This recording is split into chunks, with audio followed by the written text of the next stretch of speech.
Clean है।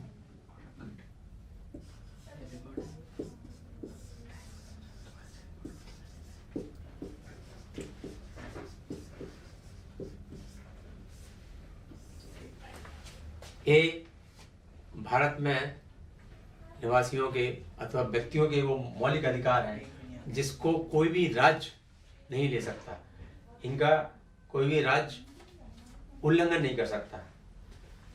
सर्वप्रथम जो मौलिक अधिकार है वो है समता का अधिकार, समता।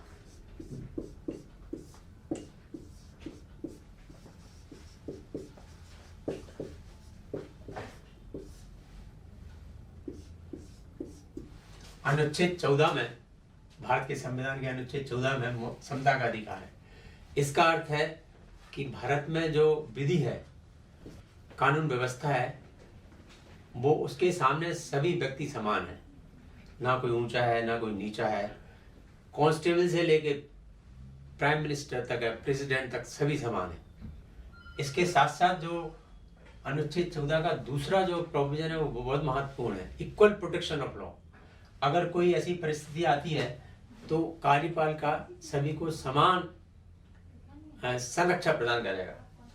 लेकिन इसका अर्थ ये नहीं है कि आर्टिकल 14 के रहते हुए कोई वर्गीकरण नहीं हो सकता है। वर्गीकरण हो सकता है क्योंकि जो स्टूडेंट क्लास है वो अलग है, कोई जो नौकरियां करते हैं वो अलग है, व्यापारी क्लास अलग है, तो उनके लिए अलग अलग कानूनों की जरूरत होगी, क्योंकि उनका कानून में जो विशेषता होगी वो दूसरे में नहीं हो सकती। इसलिए जो वर्गीकरण हो सकता है, लेकिन वो जो वर्गीकरण हो वो न्याय संगत हो। मतलब एक ही क्लास में डिस्क्रिमिनेशन ना हो, अर्थात अनुच्छेद 14 के द्वारा जो डिस्क्रिमिनेशन है या भेदभाव है उसको पूर्णतः बंद कर दिया गया है। इसलिए जितने भी मुकदमे आते हैं संविधान के ऊपर, उसमें अनुच्छेद 14 जरूर लगा रहता है, क्योंकि लास्ट में लोग जरूर कहते हैं भाई हमारे साथ अन्याय हुआ है, हमें हमारा अधिकार नहीं मिला है। अब जो दूसरा अधिकार है समता का, उसमें है कि भारत में धर्म, मूल,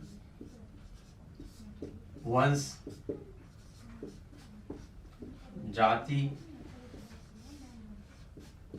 लिंग, जन्म स्थान के आधार पर भेदभाव नहीं किया जा सकता है। हम किस धर्म के हैं, हमारा ओरिजिन क्या है, हम किस वंश के हैं, किस जाति के हैं, या सेक्स क्या है, मेल और फीमेल, पुरुष और स्त्री में, और हम किस स्थान को बिलोंग करते हैं, इसके आधार पर भेदभाव नहीं किया जा सकता। ये अनुच्छेद 15 में स्पष्ट रूप से लिखा है। अनुच्छेद 16 में सरकारी नौकरियों में समानता की बात कही गई है, और जिससे कि सरकारी नौकरियों में भेदभाव ना हो। किंतु ये भी कहा गया है अगर शेड्यूल कास्ट, शेड्यूल ट्राइब के लिए, अब ओबीसी के लिए अलग से रिजर्वेशन की व्यवस्था की जा सकती है, बशर्ते कि उसका रीजनेबल हो और वो संविधान सम्मत हो, क्योंकि इस संबंध में बहुत से अनुच्छेद बाद में भी हैं। तो बल्कि यहाँ तक कि महिलाओं के लिए भी व्यवस्था की जा सकती है रिजर्वेशन की। तो ये कहा गया है कि डिस्क्रिमिनेशन नहीं होगा, लेकिन साथ साथ ये भी कहा गया है कि आवश्यकता पड़ने पर, क्योंकि जो लोग पिछड़े हो गए हैं, जिनके साथ अन्याय हुआ है, ऐतिहासिक सत्य है जो, तो उनको हम ये रिजर्वेशन आरक्षण देकर इनको बराबर ला सकते हैं। लेकिन इसका निर्णय विशेष सिद्धांतों पे होगा, और डिस्प्यूट होने पर अल्टीमेटली अदालत तय करेगी कि ठीक है कि नहीं। इसके बाद हम लोग जो दूसरा मौलिक अधिकार आते हैं वो है स्वतंत्रता का अधिकार।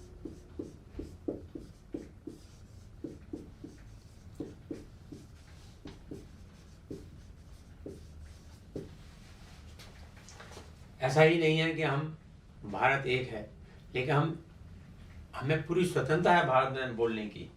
सर्वप्रथम जो स्वतंत्रता का अधिकार है वो है बोलने एवं अभिव्यक्ति की स्वतंत्रता। हम क्या करते हैं, क्या खाते हैं, इससे कोई भी आदमी एक चैलेंज नहीं कर सकता। बोलने एवं अभिव्यक्ति की स्वतंत्रता का अर्थ है कि इसके अंतर्गत प्रेस को स्वतंत्रता है, जो हमारा मीडिया है, टेलीविज़न मीडिया है, न्यूज़पेपर है, और आजकल तो इंटरनेट तथा सोशल मीडिया को भी इस आर्टिकल के माध्यम से 91 के माध्यम से एक बोलने और अभिव्यक्ति की स्वतंत्रता प्राप्त है। लेकिन इसके साथ साथ ये जो स्वतंत्रता है ये एब्सोल्यूट नहीं है, इसमें भी प्रतिबंध है कि ऐसा ना हो स्वतंत्रता कहीं भारत की सुरक्षा, अपवाद है इसके, भारत की सुरक्षा,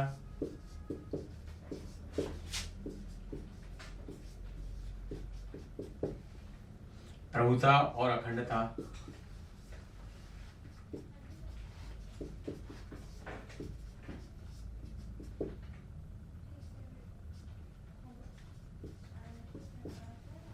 लोक व्यवस्था, लोक व्यवस्था का अर्थ है पब्लिक ऑर्डर। ऐसा ना हो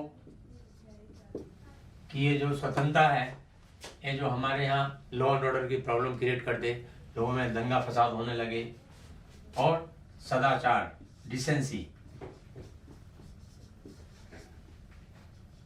ऐसा ना हो कि इस प्रकार का चरित्र हनन हो, डिसेंसी, इंडिसेंट साहित्य सामने आए जो कि ठीक नहीं है। तो इस प्रकार के वो स्वतंत्रता का कोई उपयोग करता है तो वो स्वतंत्रता कर दे। लेकिन स्वतंत्रता का अर्थ ये नहीं है कि आप बोले कुछ और अर्थ कुछ हो। जैसे कि महाभारत में युधिष्ठिर ने कहा, मतलब कुछ था कि हाथी का मतलब क्या है, तो स्वतंत्रता का अर्थ होना चाहिए कि आप उसका सही अर्थ हो, आपको फैक्ट्स आप सही बोलें, फैक्ट शुड बी सेक्रेट, उस पर आप कमेंट कर सकते हैं, कमेंट की आपको स्वतंत्रता है, लेकिन फैक्ट दबाने की स्वतंत्रता नहीं है। और दूसरा जो अधिकार है इसमें, शांतिपूर्ण एवं बिना हत्या लिए सभा करने की स्वतंत्रता। मतलब आजकल जो एजिटेशन की बात होती है, सभा करने की स्वतंत्रता,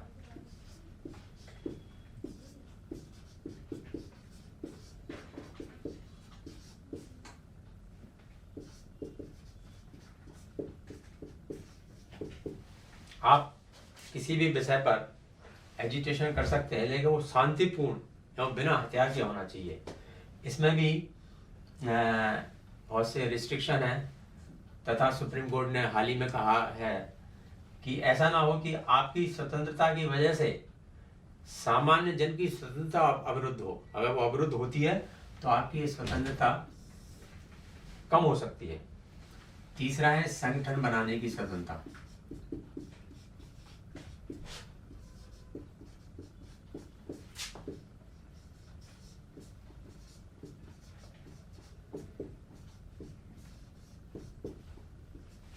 आप कोई भी यूनियन बना सकते हैं, ऑर्गेनाइजेशन बना सकते हैं, ऐसा नहीं है कोई आपको इसके लिए मना करे, लेकिन इसके जो नियम कानून है उनके अंतर्गत ही आप बना सकते हैं। भारत में कहीं भी जाने और बसने की स्वतंत्रता है, कहीं भी आप जा सकते हैं, आजीविका निर्वाह के लिए व्यापार या कारोबार कर सकते हैं। और दूसरा है कि निवारण नज़रबंदी अधिनियम, कई बार ये जो नज़रबंदी अधिनियम आए हैं उसमें कहा है कि देश की सुरक्षा के लिए आवश्यक है, लेकिन जो नज़रबंदी अधिनियम है उनको भी संविधान सम्मत होना चाहिए।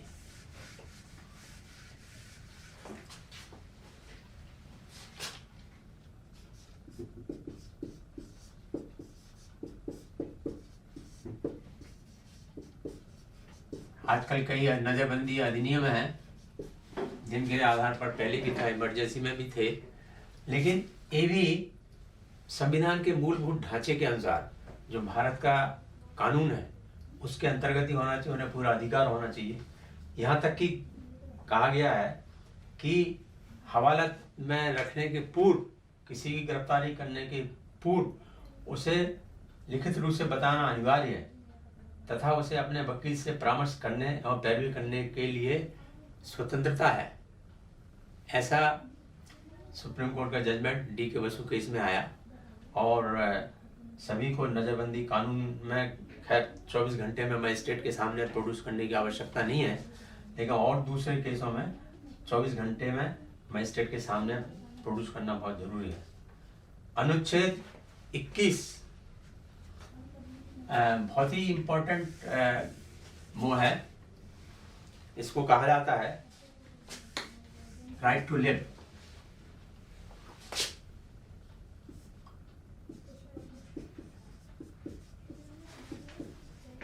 अनुच्छेद 21 का बहुत ही, ये भी एक स्वतंत्रता है, बहुत ही इसका विस्तार हुआ है। इससे क्या है कि सुप्रीम कोर्ट ने, उच्चतम न्यायालय ने मूल अधिकारों का क्षेत्र अत्यंत व्यापक कर दिया है। इसमें स्वच्छ वातावरण, पर्यावरण, प्रत्येक व्यक्ति को स्वच्छ वायु, स्वच्छ जल का अधिकार है, जीवन रक्षा का अधिकार,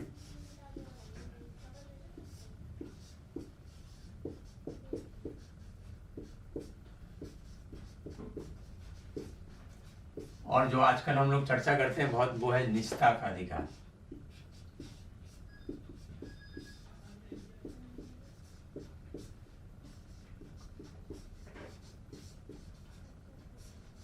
तो मैंने पहले ही कहा कि भारत में आप क्या करते हैं, क्या खाते हैं, बाहर अंदर क्या करते हैं, वो दूसरा नहीं इसमें इंटरफियर कर सकता है। तो ये राइट टू प्राइवेसी भी अंग्रेजी में कहते हैं, इसका क्षेत्र बहुत ही व्यापक है। और उच्चतम न्यायालय ने समय समय पर इसका क्षेत्र कि उन्हें सरकार के द्वारा निःशुल्क कानूनी सहायता प्राप्त हो, और ऐसा बहुत विशाल रूप से किया गया है। और आजकल प्रत्येक जिले में इस प्रकार की जिले स्तर पर, हाई कोर्ट स्तर पर, सुप्रीम कोर्ट स्तर पर ऐसी व्यवस्था है। तीसरा है शोषण के विरुद्ध अधिकार। हमारे देश में शोषण के विरुद्ध अधिकार है और इसको संविधान में रखा गया है। और चौथा अधिकार है धर्म की स्वतंत्रता।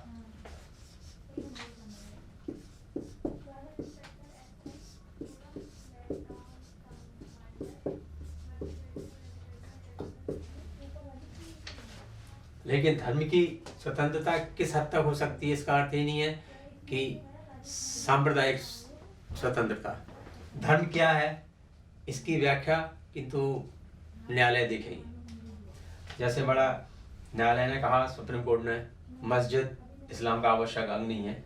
इस प्रकार आप जो धर्म की व्याख्या करते हैं वो हमारे संविधान के पेरीमीटर में आती है कि नहीं, उसके चौखट में आती नहीं, ये देखने का अधिकार न्यायालय को है।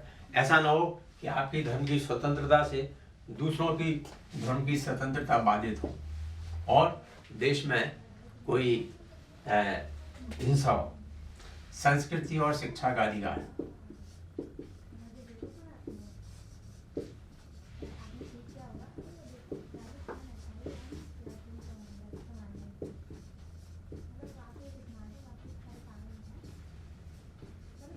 इसके अंतर्गत जो माइनॉरिटी एजुकेशन इंस्टीट्यूट्स हैं उन्हें अधिकार है अपने एजुकेशन इंस्टीट्यूट चलाने का।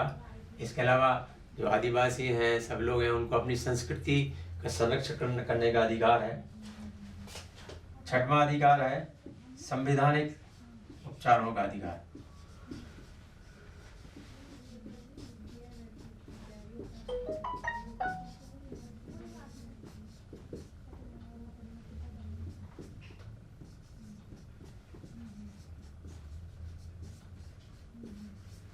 जो मैंने पहले मौलिक अधिकार कहे हैं, अगर उनका उपचार ना हो तो बिना उपचार के, बिना रेमेडी के राइट बेकार है। इसलिए संविधान में ये जो छठवां जो अधिकार है बड़ा महत्वपूर्ण है, मौलिक अधिकार। कोई भी उच्च न्यायालय या उच्चतम न्यायालय जा सकता है और रिटों के द्वारा तुरंत उसका समाधान कर सकता है। उसको जो मौलिक अधिकार, उसके जो क्षति हो रही है या किसी इन्फोर्समेंट हो रहा, उसको राज्य को रोक सकते हैं। और सुप्रीम कोर्ट ने राज्य की व्यापक व्याख्या कर दी है। ऐसा नहीं है कि राज्य में केवल राज्य हों, राज्यों की एजेंसी भी उसके अंतर्गत आती हैं आर्टिकल।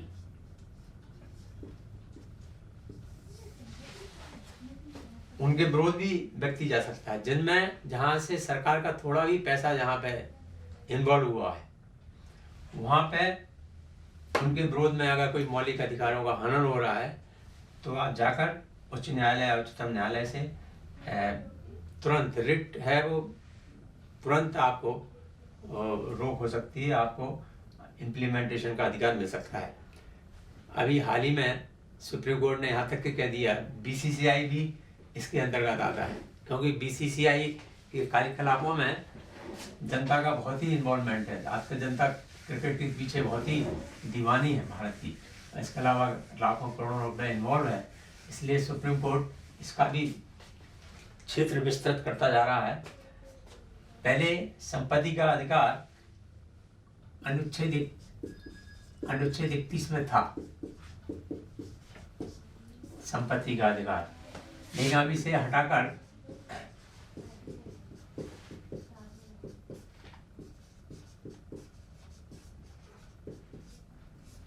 संपत्ति का अधिकार इससे क्या है कि जो धनी लोग थे, बड़े बड़े लोग थे, बड़ी बड़ी कंपनियां थी, वो इसका मिसयूज करती थी। इसलिए इसको अब मौलिक अधिकार ना करके इसको संवैधानिक अधिकार कर दिया गया है और आर्टिकल 300A में ले जाया गया है। तो अभी भी ये संवैधानिक अधिकार है, इसको देखा जाएगा कि आपका अधिकार का हनन हुआ है, लेकिन इसकी इमीडिएट रेमेडी आपको अवेलेबल नहीं रखेगा। लेकिन अभी भी उसमें जो अनुच्छेद 9 में 21 का अभी भी संविधान में है और इसमें बहुत से जो अधिनियम है, जो लैंड रिफॉर्म संबंधित अधिनियम है, भूमि सुधार संबंध अधिनियम है, उनको सुरक्षा प्राप्त है, जिससे कि हमारे देश की जो गरीब जनता है, गरीब किसान मजदूर है, उनके हित के लिए जो एक्ट पास हो गए हैं अथवा अधिनियम बाद में पास होंगे, तो उनको एक सुरक्षा अम्ब्रेला शेल्टर प्रदान किया गया है। वो अभी भी किंतु 31 का में निहित है और इस पर ऐसी कोई चिंता की बात नहीं है। जो राइट टू प्रॉपर्टी है वो चला गया, लेकिन बकाया अभी मौलिक अधिकारों के अंतर्गत है। मौलिक अधिकारों के बाद हम निर्देशक तत्वों पर आए, भाग 4।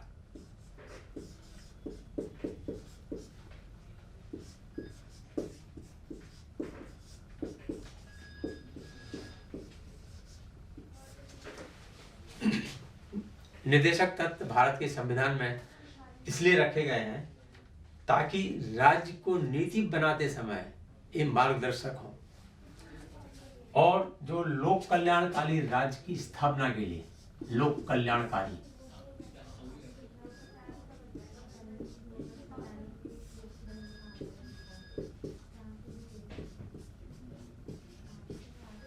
राज्य की स्थापना में सहायक हो, क्योंकि लोक कल्याणकारी राज्य स्थापित करना राज्य के नीति निर्देशक तत्वों का उद्देश्य है। तो हमें सब समय ये जो नीति निर्देशक तत्व हैं वो दीप स्तंभ की भांति हैं राज्यों के लिए, केंद्र के लिए। राज्य से मेरा अर्थ है राज्य सरकारें ही नहीं, केंद्र सरकार भी, तो स्टेट एज ए जनरल इसमें है। आप देखिए इसमें शिक्षा का अधिकार,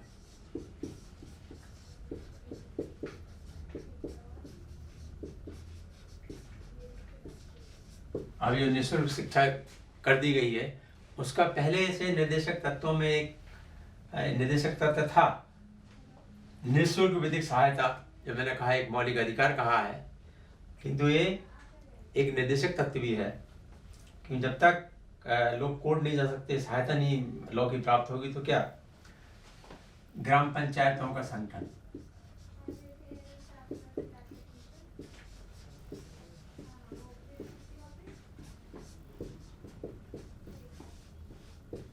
नीति निर्देशक तत्वों में शुरू से ही था कि राज्य कोशिश करेगा, केंद्र और राज्य सरकारें, कि पंचायतों की व्यवस्था हो। जब ये संविधान बना और गांधी जी के पास ले जाया गया तो गांधी जी ने देखा कि ये इसमें तो पंचायतों की व्यवस्था ही नहीं है। तो उन्होंने कहा उन्हें समझ नहीं आया, बोले इसे कॉन्स्टिट्यूशन भारत का कैसे, इस संविधान की जिसमें पंचायतों की व्यवस्था नहीं है। तो ये अच्छा हुआ कि 92-93 संविधान में संशोधन आया और पंचायतों की व्यवस्था केवल नीति निर्देशक तत्वों में ही नहीं, अब संविधान का भी एक अंग बन चुकी है। और झारखंड जैसे राज्यों में पंचायतों की और नगर पालिकाओं की तो एक बहुत बड़ा रोल है, सभी राज्यों में है, लेकिन चूंकि आदिवासी हैं वहाँ, तो जिससे कि आदिवासियों का जो विकास है वो खुद तय करें उनका क्या विकास, राधा देवी की ऊपर से उन पर इम्पोज किया जाए विकास। इसलिए ये जो ग्राम पंचायतें हैं या लोकल सेल्फ गवर्नमेंट कहते हैं हम उन्हें, उनका प्रबंधन बहुत आवश्यक है। इसके अलावा एक नीति निर्देशक तत्व और भी है, वो है पर्यावरण की संरक्षा एवं उन्नति।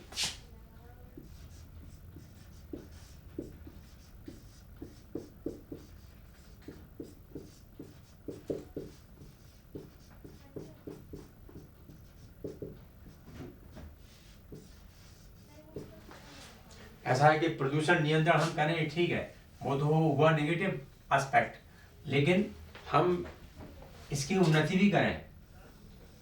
जो स्वच्छता आंदोलन हमारे देश में चला माननीय प्रधानमंत्री के नेतृत्व में, तो एक उन्नति की ओर कदम है। तो ये हमारे नीति निर्देशक तत्वों में है और इसकी अनुच्छेद 51A में भी 51 का में भी इसका संदर्भ है, क्योंकि इसमें नागरिकों के कर्तव्यों को बताया गया है।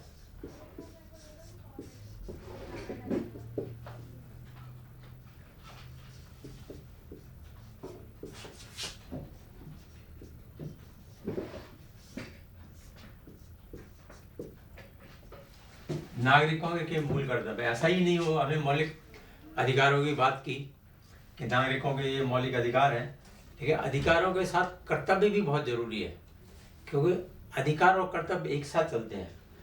तो अनुच्छेद 51 का में कहा गया है कि भारत के नागरिकों को पर्यावरण की संरक्षा में अपना योगदान देना चाहिए, सांप्रदायिक एकता और सद्भावना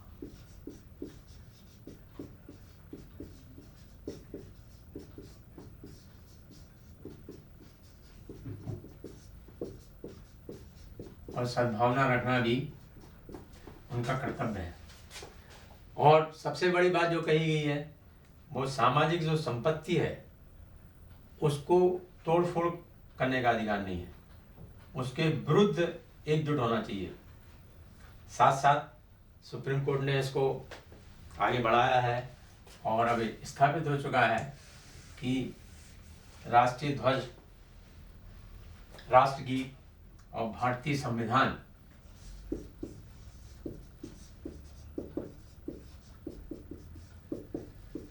राष्ट्रगीत, भारत का संविधान